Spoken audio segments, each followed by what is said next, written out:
다 같이 마태복음 16장 21절 말씀부터 제가 읽어드리겠습니다.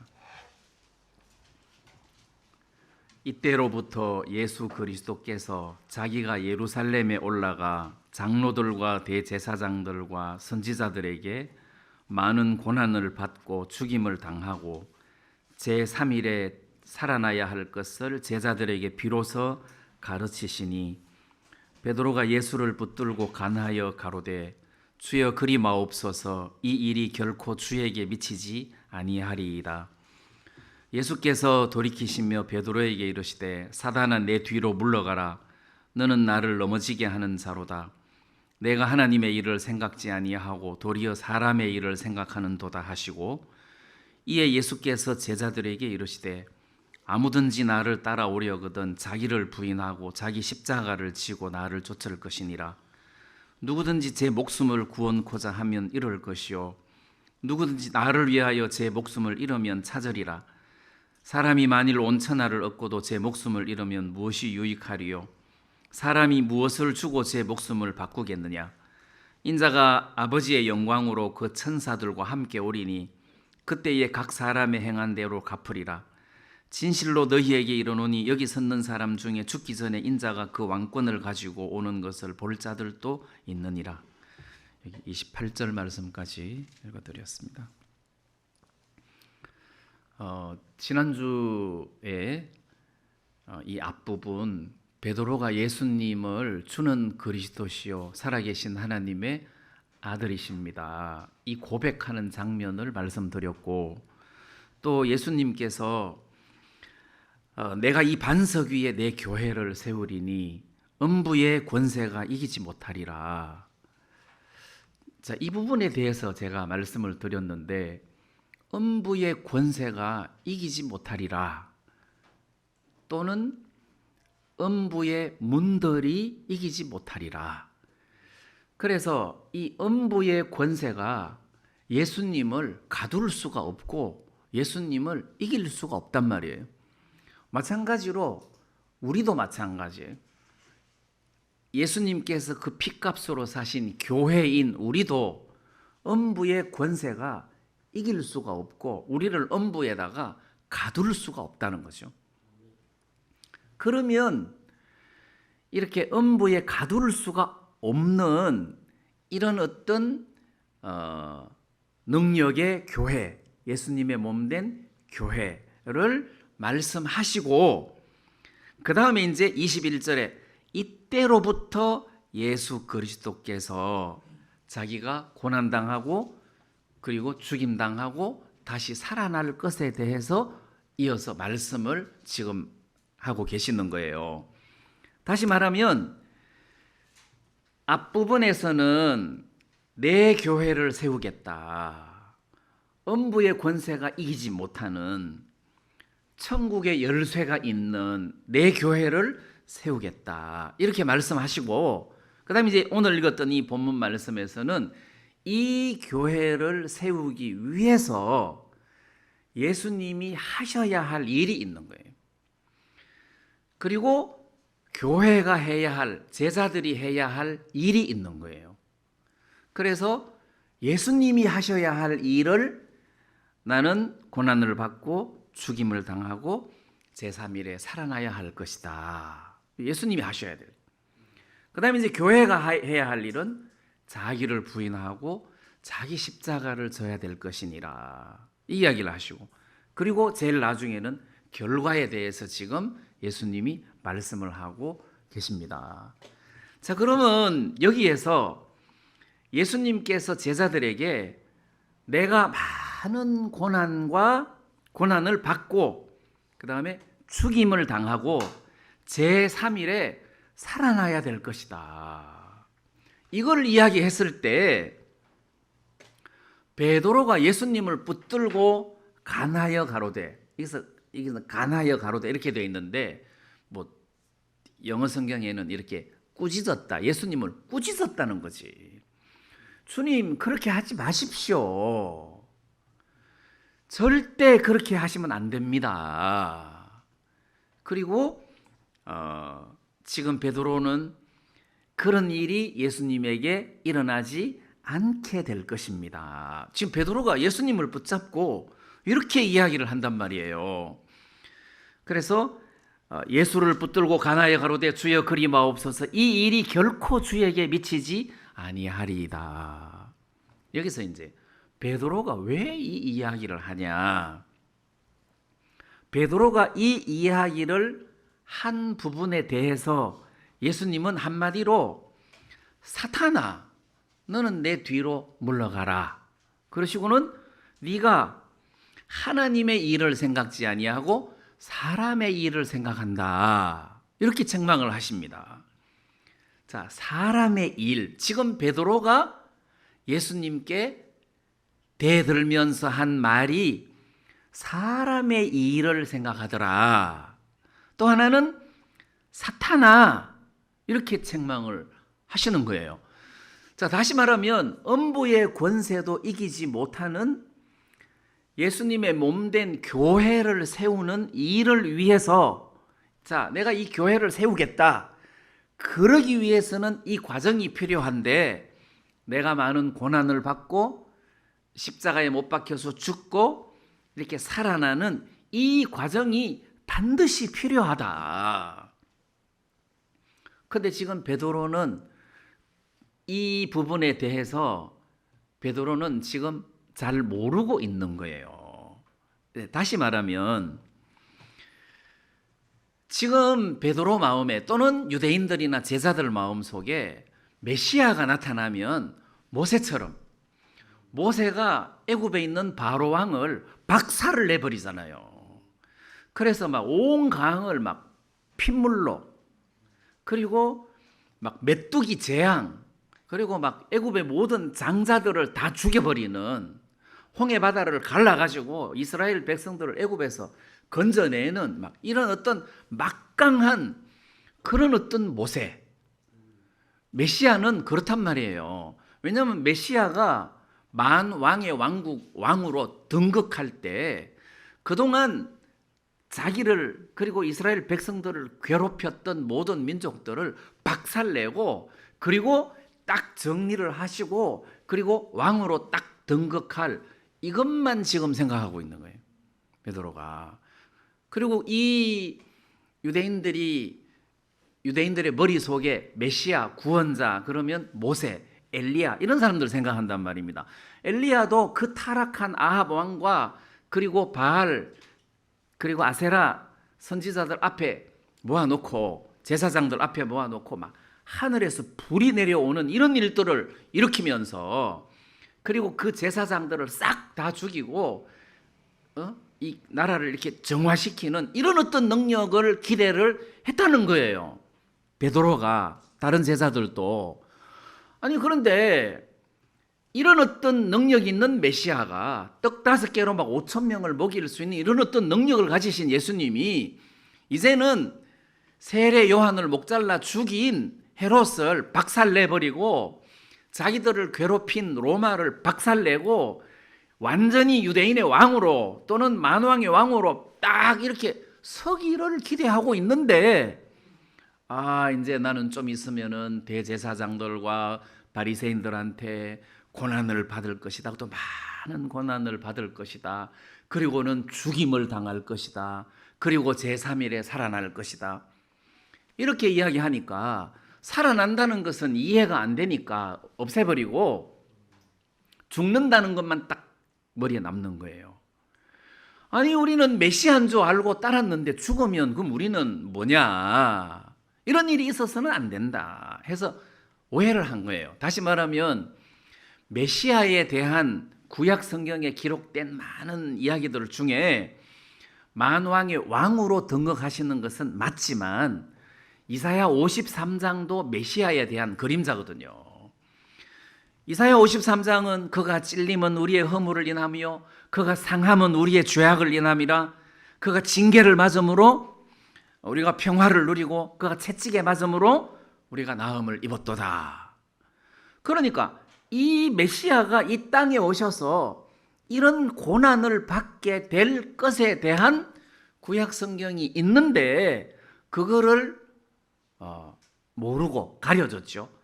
그게 가려지고 그냥 어떤 메시아만 딱 생각을 한 거예요. 만왕의 왕이신 메시아만 생각을 한 거예요. 자, 그러다가 보니까 반드시 겪어야 할 이 십자가의 죽음, 이걸 지금 베드로의 마음에서는 가려져 있었단 말입니다. 그럼 말씀에는 메시아가 고난을 당하고 그리고 제3일에 다시 살아나는 부분에 대하여 정확하게 기재되어 있단 말입니다.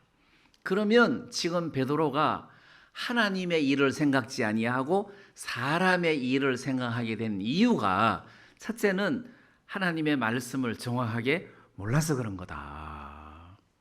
말씀을 정확하게 알면 예수님이 고난당한다는 이야기를 하셨을 때 아멘, 드디어 이제 때가 왔구나.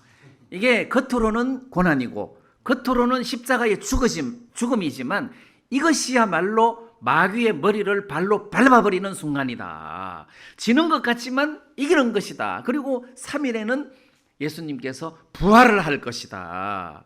부활하시는 목적은 우리를 의롭다 하시기 위하여 부활을 하신다. 첫 열매가 되시기 위하여 부활을 하신다. 우리도 저번처럼 이제는 늙지도 않고 죽지도 않는 신령한 몸으로 변할 것이라는 소망을 주는 것이다.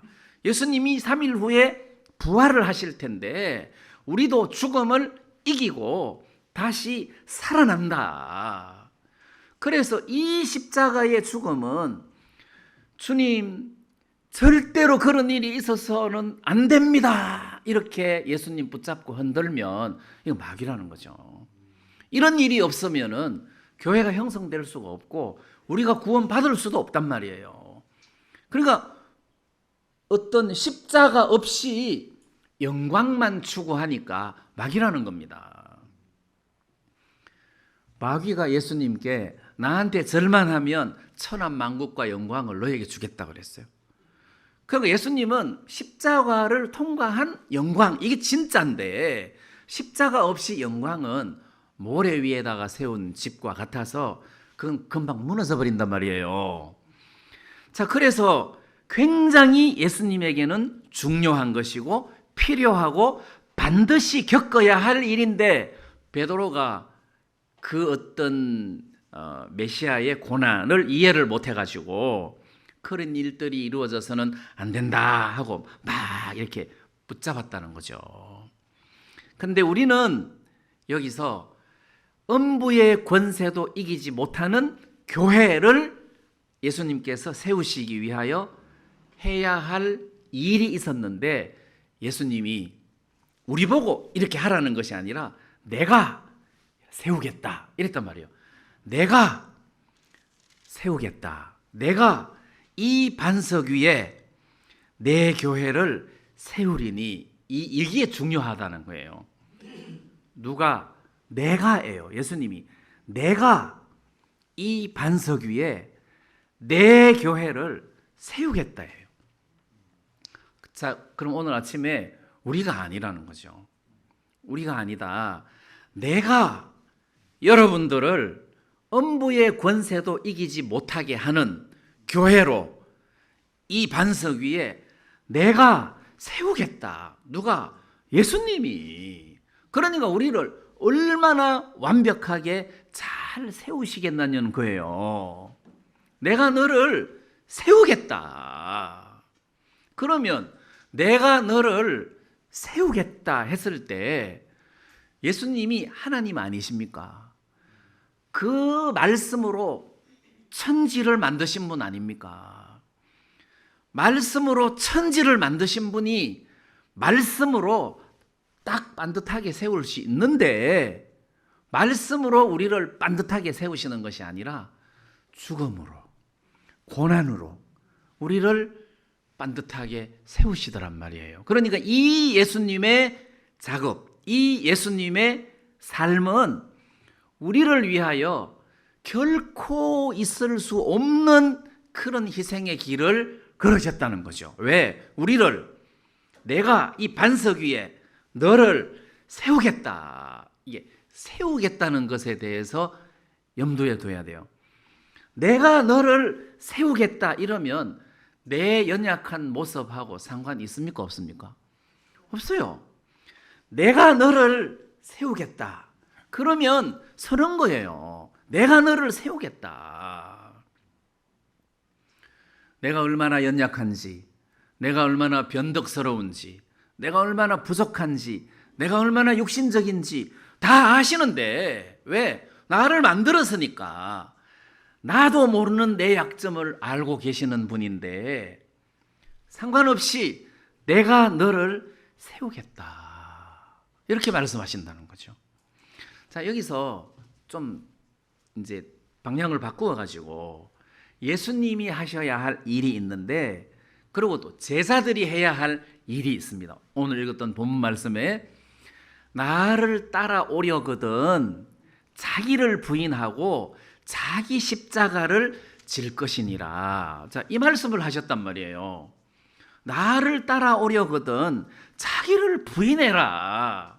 자기를 부인해라. 이 말의 의미가 무조건 나를 부인해라 이런 의미가 아니고 말씀 앞에서 나를 부인해라. 내 생각을 버려라. 이런 의미예요.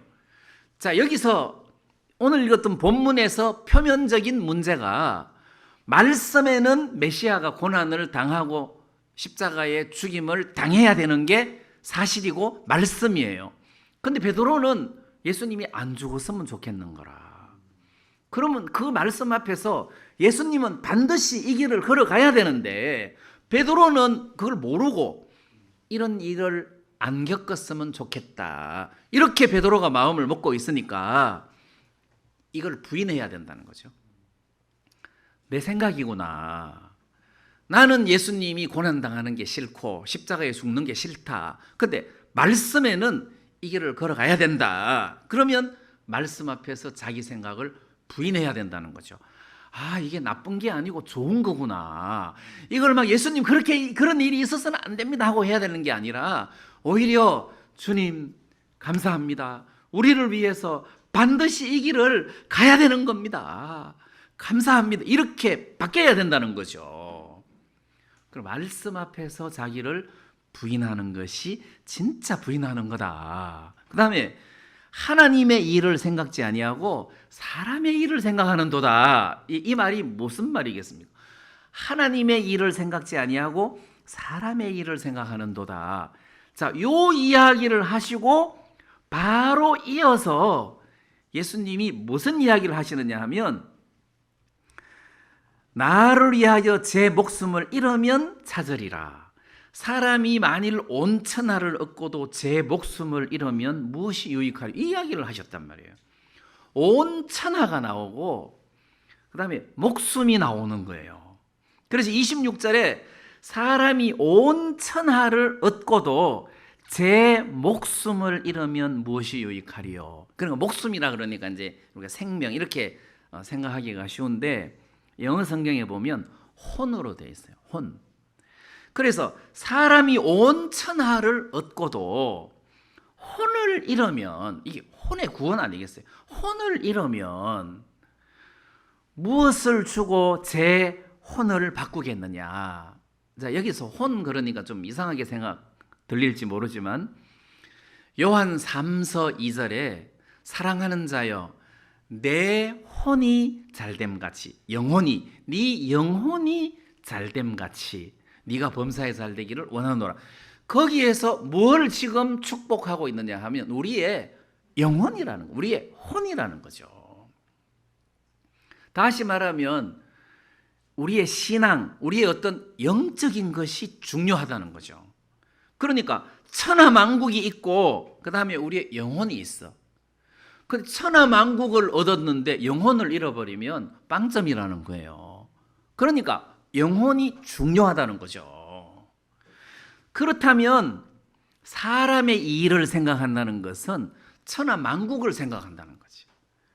내 눈에 보이는 세계를 생각한다는 거예요. 마귀가 우리를 속일 수 있는 유일한 무기가 눈에 보이는 천하만국이에요. 천하만국으로 우리의 영혼을 산다는 거예요. 영혼을 속인다는 거지. 자, 그러면 베드로가 천하만국에다가 마음이 딱 기울어져 있으면 예수님이 고난당한다는 것이 싫은 거라. 예수님은 영광을 얻어야 되는데 무슨 고난당한다고 그러고 죽임을 당한다고 하니까 싫은 거예요. 자, 그래서 결국은 지금 천하만국이 중요한 것이 아니라 내 영혼이 중요하다. 영혼이 중요하다. 자, 그래서 사람의 일을 생각한다 할 때 그 사람의 영혼은 생각 안 하고 그 사람의 천하만국을 생각한다. 이런 의미 아니겠느냐는 거예요. 그래서 제자들이 해야 하는 일은 자기를 부인해야 된다. 말씀 앞에서 자기를 부인해야 된다. 그리고 말씀 앞에서 영혼에다가 초점을 둬야 되는 것이지 물질에다가 초점을 둬서는 안 된다. 영혼에다가 초점을 둬야 되는 것이다. 그게 진짜 진정한 사람이다. 자, 그리고 24절 말씀에 이에 예수께서 제자들에게 이르시되 아무든지 나를 따라오려거든. 나를 따라오려거든. 자, 오늘 아침에 여러분들 중에서 진짜 예수님을 따라가려면 자기를 부인해야 된다는 거죠. 진짜 예수님을 따라가려면 사단의 음성을 들어서 안 된다. 진짜 예수님을 따라가려면 온 천하보다도 영혼을 귀하게 여겨야 된다. 그래서 제가 이 말씀을 생각하다가 나는 정말 나를 부인하는 사람인가? 얼마만큼 나를 부인했는가? 나는 정말 온 천하를 버리고 영혼에다가 초점을 맞추는 사람인가? 내가 정말 예수님을 따르려고 하는 의지는 있는 사람인가? 이런 거를 생각하다가 보니까 자꾸 이렇게 가슴이 오므라들더라고요. 이렇게 자꾸 오므라드는 거예요. 그러다가 제 마음속에 이게 소망이 마음속에 팍 일어나는 대목이 하나 있었는데, 그렇지, 예수님께서 내가 이 반석 위에 내 교회, 나잖아요. 내 교회 중에 김동성이가 들어가잖아요. 정원진이가 들어가고 내 교회 내에다가 정원정이가 들어간단 말이에요. 여기서 나는 해방을 받았어요. 야, 예수님이 나를 이 반석 위에 세우겠구나. 그리고 예수님이 삶 속에서 나를 부인하게 하시겠구나. 그리고 영혼의 초점을 맞추면서 살게 하시겠구나. 왜냐하면 여기 주체가 예수님인 거예요. 우리가 예수님 보고 제발 죽어주세요 이렇게 한 적이 없잖아요. 우리는 오히려 아무것도 모르고 안 죽었으면 좋겠는데, 이게 사실은 거꾸로 돼야 되잖아요. 알고 나면 예수님이 야, 나 죽는 게 너무 부담스럽다 이래 나오고, 우리가 아닙니다, 우리를 위하여 죽어주십시오 이렇게 해. 이게 진짜 맞는 거잖아요. 그죠? 근데 거꾸로 돼 있단 말이에요.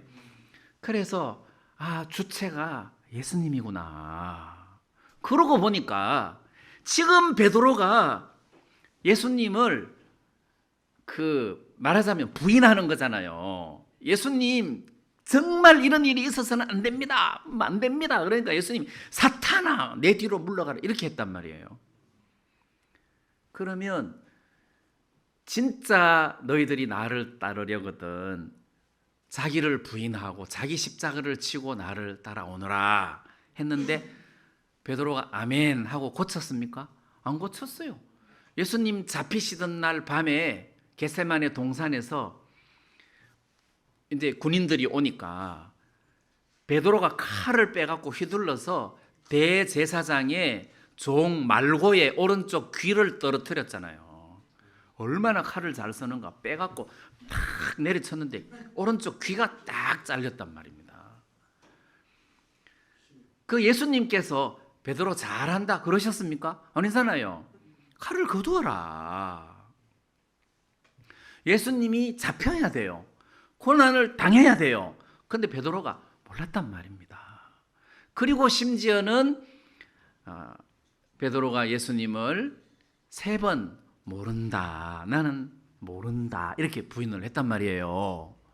근데 소망이 어디에 있습니까? 예수님이 베드로를 만났을 때 나를 따라오너라, 내가 너로 사람 낚는 어부가 되게 하리라, 그 약속이 베드로를 만들어 간 거 아닙니까? 베드로가 자기가 내가 뭐가 돼야지 이렇게 한 적이 없어요. 이 사람은 좀 나쁜 말로 똥오줌을 못 가렸어요. 지금 베드로 이야기를 하는 게 아니고 내 이야기를 하고 있는 겁니다. 예수님이 베드로 보고 내가 너로 사람 낚는 어부가 되게 하리라 했는데 그 과정에서 사탄아, 그리고 막 칼 빼가지고 그 예수님의 가시는 길을 돕는 것이 아니라 망치는 일을 베드로가 지금 했단 말이에요. 그리고 예수님 모른다고 3번 부인하는 그런 제자였음에도 불구하고, 다시 말하면 베드로라고 해서 특별한 사람이 아니라는, 우리하고 똑같은 인간이다. 근데 예수님은 약속대로 내가 이 반석 위에 교회를, 베드로를 세우겠다. 음부의 권세가 이기지 못할 것이다. 자, 이 교회를 말하는 거지만 교회를 단일화시키면 개인이잖아요. 개인이, 구원받은 개인이 모여서 교회가 되는 거니까.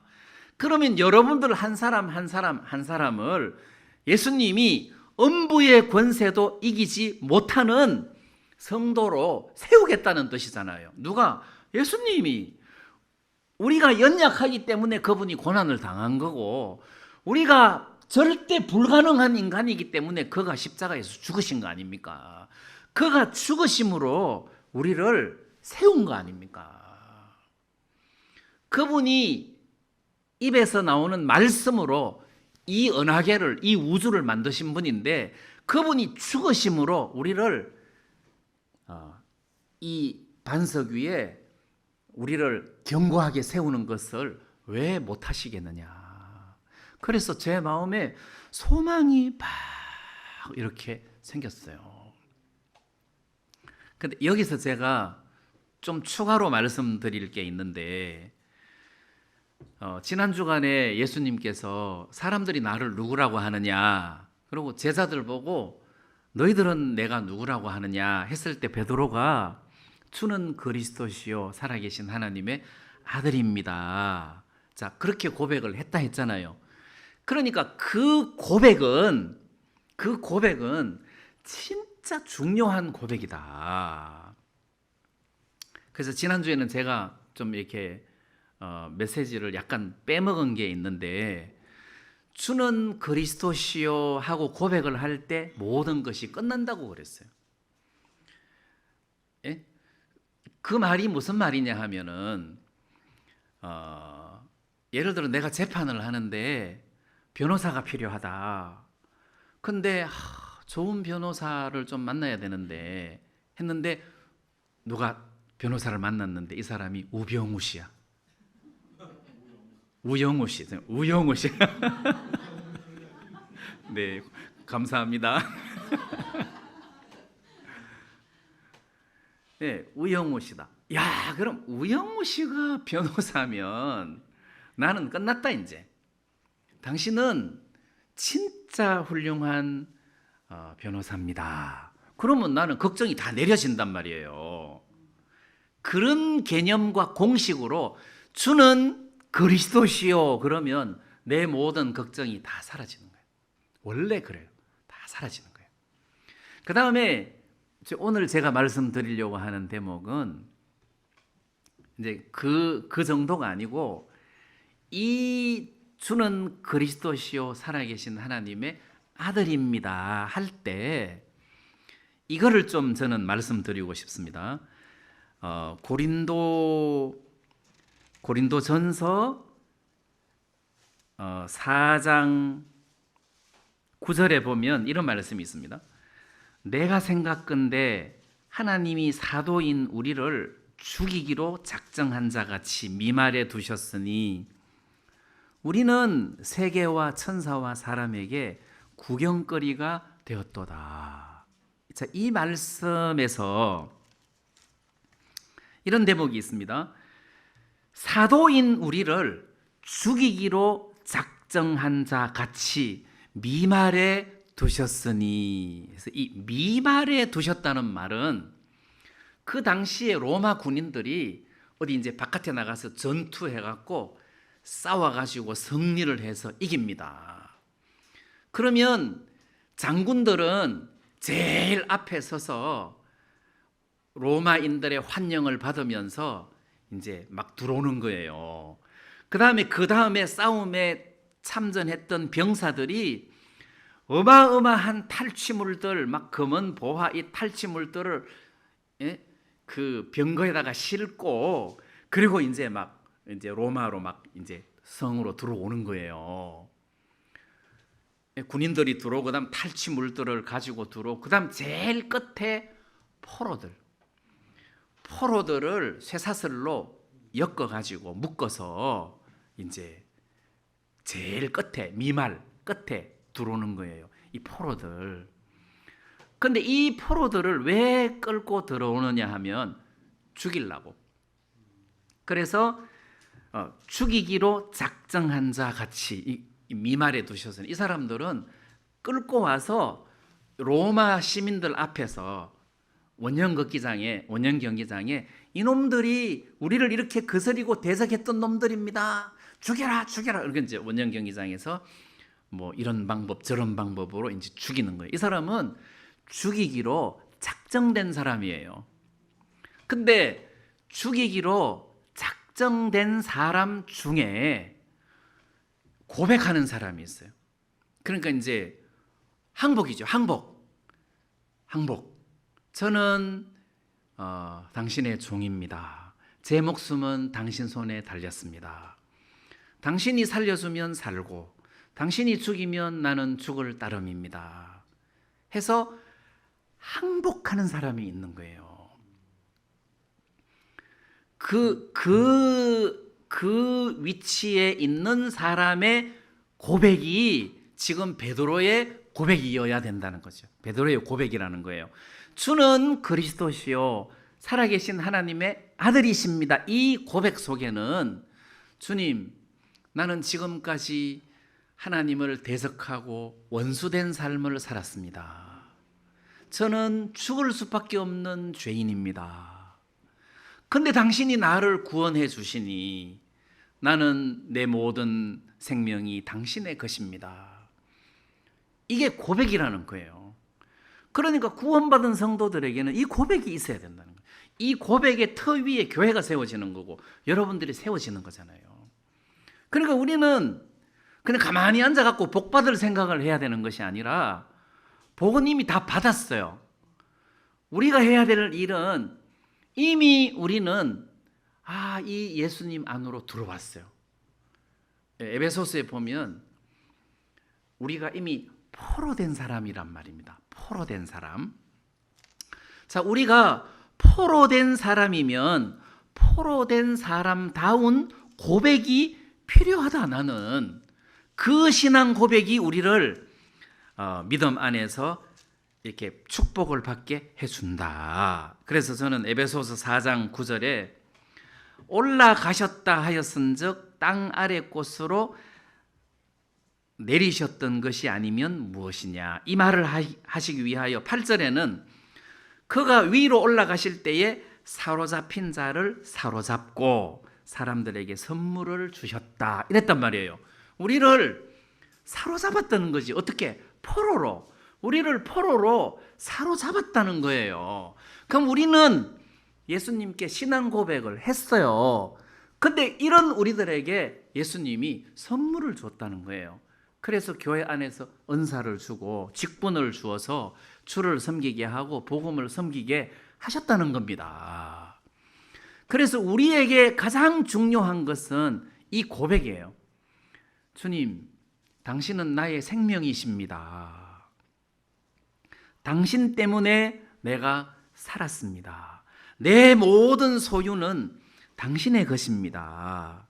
이게 이제 필요하다는 거죠. 이게 물론 이게 있었기 때문에 구원을 받았는데 삶 속에서 이 구원의 가치가 커지려면 이 고백의 깊이도 커져야 된다는 거예요.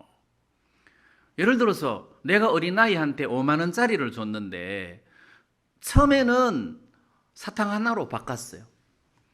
점점점 크면서 5만 원 사탕 하나로 바꾸는 것이 아니라 무슨 뭐 노트로 바꾸고 뭐 책으로 바꾸고 점점 크면서 5만 원짜리의 가치를 알게 된다는 거죠. 우리가 받은 주님의 은혜가 큰데 처음에 구원받았을 때는 죄사함만 받았다가 자꾸 세월이 지나면서 주님의 은혜를 발견하고 그 깊이를 깨달을수록 우리는 그 받은 은혜를 크게 누리게 된다는 거예요. 자, 그래서 자기를 부인하고 자기 십자가를 져야 되는데 이걸 액면 그대로 받아들이면 와, 십자가 지고 늘 나를 부인하는 것이 힘들 것 같고 진짜 늘 나를 부인하나 이렇게 생각해야 되는데 그게 아니라 주님의 은혜를 깨달을수록 그렇지, 내가 부인될 때마다 주님이 나타나니까, 내가 부인되는 것만큼 주님이 나타나니까 부인되는 것이 기쁘고 즐겁고 내가 드러나는 것을 볼 때마다 이거는 십자가에 못 박아야 되는구나, 이렇게 되는 거니까 자연스럽단 말입니다. 자, 다시 말하면 나를 따르려거든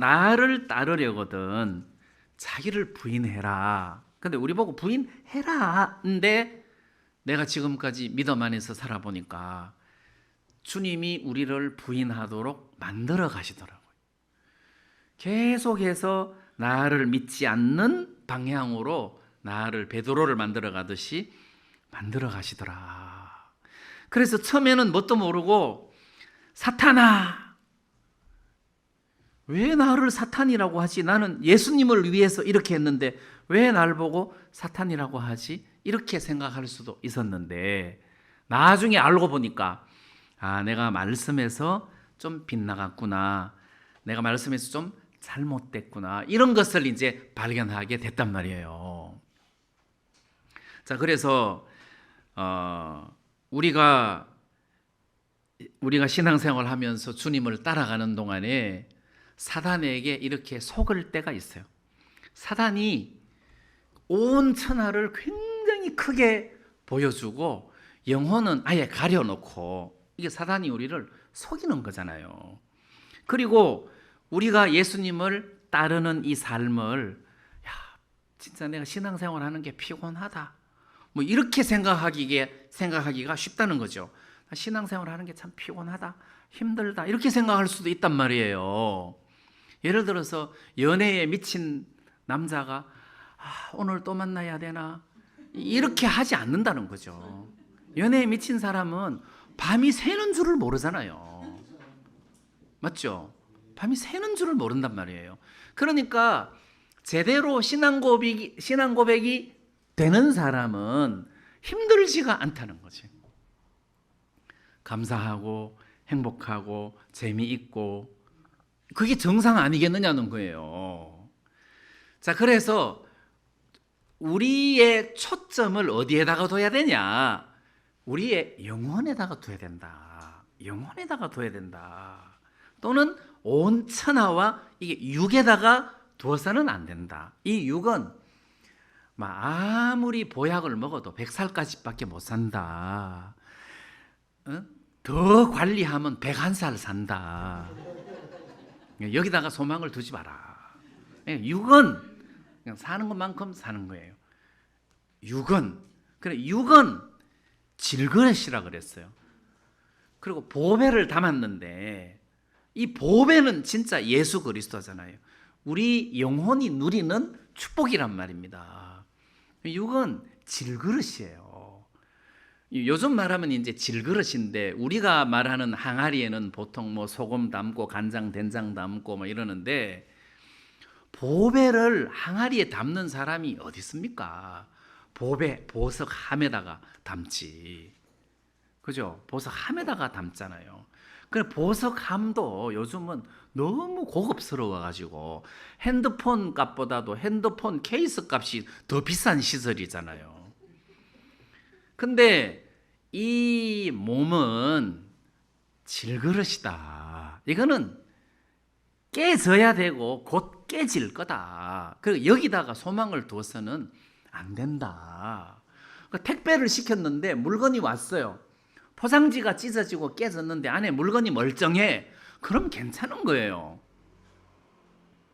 포장지가 찢어졌다고 해가지고 뭐 기스 났다고 해서 포장지가 그렇다고 해서 뭐 돌려보내고 그런 사람 없잖아요. 근데 우리는 우리 영혼에 대한 초점을 안 맞추고 온 세상과 몸에다가 초점을 맞추니까 마귀에게 속아서 지금 베드로처럼 이런 행동을 할 수 있다는 거죠. 근데 그걸 예수님은 우리를 바꾸어 가시더라. 그래서 저도 신앙생활 하면서 이게 아니구나. 이게 아니구나. 문제가 예수님이 문제가 아니고 내가 문제구나. 이걸 깨닫는 거예요. 주님, 왜 이런 일을 내게 허락하셨습니까? 그게 아니고 알고 보면 예수님 문제가 아니고 내 문제라는 거죠. 그래서 예수님이 이 말씀대로 내가 이 반석 위에 너를 세우겠다. 지금도 예수님이 나를 이렇게 세워가는 과정이겠구나. 이렇게 생각하니까 제 마음이 굉장히 소망스럽다. 내가라는 주체를 바꾸니까 굉장히 소망스럽더라고요. 여러분들이 잘 알다시피 갈라디아서 2장 20절도 장 그 말씀 아닙니까? 우리가 나를 부인하고 자기 십자가를 진다는 말의 의미를 다른 말로 표현하면 갈라디아서 2장 20절 아닙니까? 이제 내가 사는 것은 내가 사는 것이 아니다. 이 말은 내가 끝났다는 거잖아요. 내가 내 육체 안에서 사는 것은 내가 사는 것이 아니라 내 안에 그리스도께서 사는 것이다. 그리스도께서 내 안에서 살아가신다. 그러니까 이게 대단하다는 거예요. 그리스도께서 내 안에서 살아가신다. 그러면 에너지 원천이 그리스도께 있단 말입니다. 그러니까 내가 걱정할 일이 아니라는 거예요. 내 안에 그리스도께서 사신다. 자, 집이 있는데 집 안에 주인이 있죠. 그 집에 물이 새면 누가 고칩니까? 집이 고칩니까? 아니잖아요. 내가 이게 비가 새는구나. 주인이 불편하겠다 해서 지가 막 이렇게 고치는 게 아니잖아요. 누가 고칩니까? 주인이 고치잖아요. 그럼 내가 문제가 있다. 내 안에 예수님이 사신다. 그럼 누가 고칩니까? 예수님이 고쳐야 하잖아요. 자, 오늘 아침에 신앙 고백을 제대로 하자는 거죠. 내가 예수님 거구나. 예수님이 내 주인이구나. 이분이 나의 주인이라면 내가 걱정해야 할 일이 없다. 그리고 예수님이 당신의 뜻대로 나를 끌어가신다. 자, 여러분들 집에 저는 고양이, 개 안 키웁니다. 싫어합니다. 싫어한다기보다도 일부러 싫어합니다. 일부러. 억지로 싫어합니다. 왜냐하면 이렇게 키우고 정들고 그러면 수양에 갈 때 데려갈 수도 없고 굶길 수도 없고 막 이렇게 불편한 게 너무 많아가지고 저는 아예 막 짐승한테 정 안 주려고 이제 그래서 이제 그러는데 애완견을 키웁니다. 근데 어느 날 애완견이 다리를 쩔뚝쩔뚝 접니다. 그럼 어떡합니까? 내가 병신같이 가서 고쳐갖고 와 이렇게 안 한단 말입니다. 내가 딱 안고 병원 데리고 가서 엑스레이 찍어갖고 부러졌으면 뭐 해가지고 고쳐주는 거잖아. 주인이 고쳐줘야지. 개 보고 네가 알아서 병신이 그렇게 안 한다는 거예요. 개가 어디 가서 다쳐왔으면 주인이 어떻게 말합니까? 그러니까 개지. 지가 알아서 모든 일들을 잘 처리할 수 있었을 것 같으면 개가 아니죠. 그러면 내 안에 살아계시는 예수님도 마찬가지라는 거죠. 베드로야, 너 사단에게 속은 거야. 내 뒤로 물러가라. 너는 나를 넘어지게 하는 자다. 자, 그러시고 자기를 부인하고 자기 십자가를 져라 했는데, 아, 예수님이 내 안에서 사시는구나, 이 마음이 내 속에 있으니까 마음이 굉장히 감사하더라고요. 또 하나 더 제가 말씀드리려고 하는 대목이 있는데, 어느 날 다윗이 장막을 봤어요. 야, 나는 백향목 궁에 거하거늘 하나님의 법궤는 휘상 가운데 있도다. 내가 저 하나님을 위해서, 하나님의 법궤를 위해서 성전을 지어야 되겠다, 이 마음이 있었어요. 다윗이 이 마음이 있었어요. 그래서 그걸 선지자한테 이야기하니까 마음에 있는 바를 행하소서 했잖아요. 근데 하나님이 나단 선지자에게 다윗은 성전 짓고 싶은 마음이 있었는데 너 안 돼. 너 안 돼. 네 몸에서 날 아들이 그거를 지을 거다, 이랬단 말이에요. 네 몸에서 난 아들이 지을 거다. 그러면 그때 이제 하나님이 선지자를 통해서 말씀하시기를, 내가 언제 사람들을 보고 내 집을 지으라고 했냐? 나는 그런 적 없다. 다윗이 나를 위하여 집을 짓겠느냐? 그리고 걔가 어느 날 여러분들을 위하여 집을 지었다고 생각해 보세요. 애완견이 어디 갔다 왔더니 주인님 주무시라고 집을 딱 지었다고 해봐요. 이게 말이 안 되잖아요. 그러면서 내가 너를 위하여 집을 세우겠다. 자, 우리가 그 사무엘하 7장을 잘 읽어보면 다윗이 대단한 사람처럼 보이잖아요. 그죠? 신앙이 깊어 보이잖아요. 근데 물론 대단하고 깊은 것도 사실이지만 그런 의지를 갖고 있다고 해도 하나님 볼 때는 네가 나를 위하여 집을 짓겠다고? 야, 웃기는 소리 하지 마라. 내가 너를 위하여 집을 세우지. 그 말씀이에요. 그리고 솔로몬을 보고 네 아들이 나를 위하여 집을 지을 것이다. 자, 이렇게 했어요. 그리고 다윗이 그 아들을 보니까 너무 어려. 이 성전 짓는 역사는 너무 커. 그래서 아들을 위해서 성전 짓는 재료를 준비를 많이 하잖아요. 금은 보화를 무진장하게 준비를 하는 거예요. 그리고 설계 도면까지 하나님으로부터 은혜를 입어서 그렸잖아요. 성전 설계 도면까지 그렸어요. 자, 그래가지고 다윗은 하나님 성전 짓는데 이렇게 일조를 했단 말이에요. 일조했어요. 근데 문제는 솔로몬이 성전을 지었는데 그 성전 지을 때 아버지가 드린 금을 쓴 게 아니라 아버지가 드린 금을 보물 창고에다가 보관을 했어요. 하나님께 드리는 그 창고에다가 보관을 한 걸 보면 다 안 썼다는 소리예요. 그리고 솔로몬도 능력이 있어가지고 하나님이 솔로몬을 통해서 이렇게 지었기 때문에 다윗이 막 준비를 했었어도 다윗이 드린 금을 안 썼다고 돼 있어요. 자, 그러면 하나님이 하시는 것이지 다윗이 한 게 아니라는 거예요. 하나님이 하시는 거지.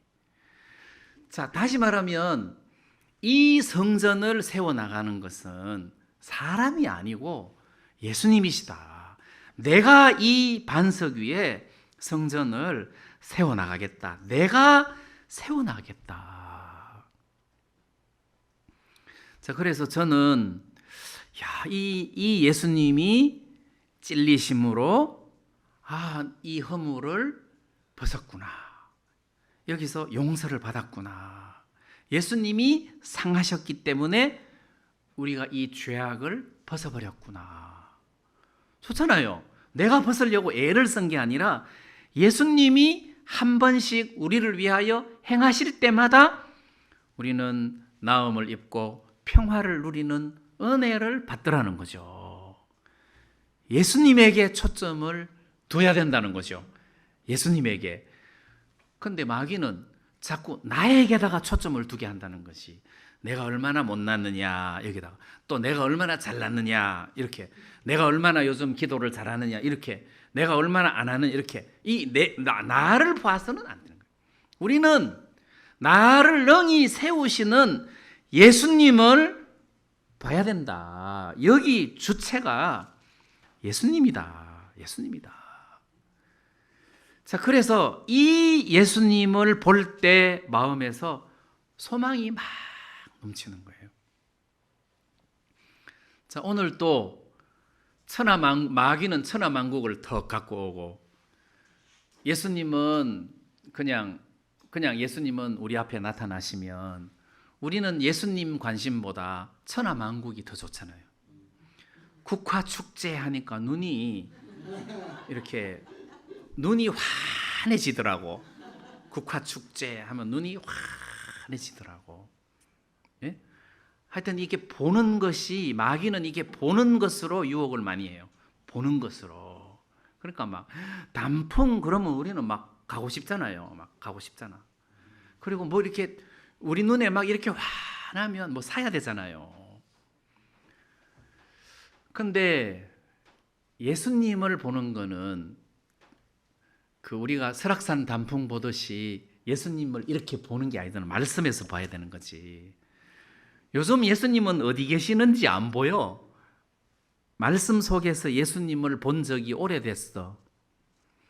그렇게 하면 안 되고, 나를 늘 이끌어 가시는 예수님을 항상 봐야 돼요. 다윗이 그랬잖아요. 항상 내 곁에 계신 주님을 배웠으며 항상 봤어요. 그리고 우리 마음에 이 육신의 눈 말고 내 혼의 눈으로 내 주인이신 예수님을 항상 바라봐야 된다. 그게 자기 부인하는 거잖아요. 그 예수님이 보이면 나는 내려앉을 수밖에 없단 말입니다. 하나님의 말씀이 정확하게 보이면 내 생각을 내려놓을 수밖에 없다. 그래서 우리가 자기를 부인하는 삶을 사는 것은 말씀을 앞세우는 것이다. 그리고 신앙 고백을 통해서 예수님이 나의 주인인 것을 확실하게 못을 박아버리는 것이다. 그러면 그 주인이 내 모든 문제들을 주인으로서 해결해 가실 것이다. 그래서 이 마태복음 16장에서는 베드로처럼 막 안타까워해야 할 상황이 아니라 기뻐하고 감사하고 즐거워하고 예수님께 영광을 돌리고 막, 예수님 당신이 있으니까 이제 우리는 걱정할 게 없습니다 해서 소망을 가져야 할 대목인데, 베드로는 너무 힘들어하고 어려워하고 낙심 속에 팍 이렇게 젖었더란 말입니다. 이게 이제 사람의 일을 생각하고 하나님의 일을 생각지 아니하고 사람의 일을 생각했기 때문에 그런 것이 아닌가. 그래서 제가 제 과거를 돌아봤어요.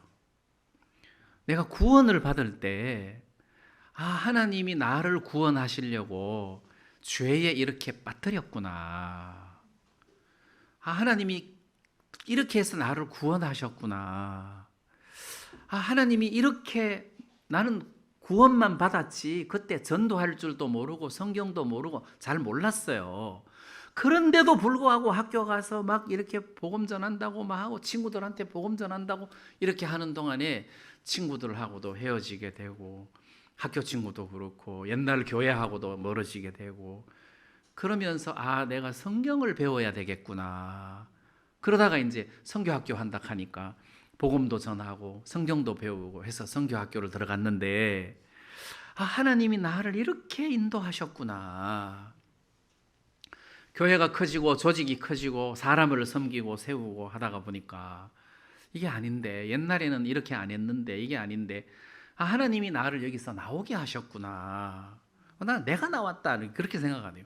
하나님이 이렇게 나를 나오게 하셨구나. 그리고 처음에 나와가지고 아유, 내가 무슨 목회를 해 하고 이제 그냥 있는데 또 하나님이 나를 이렇게 끌어가시더라.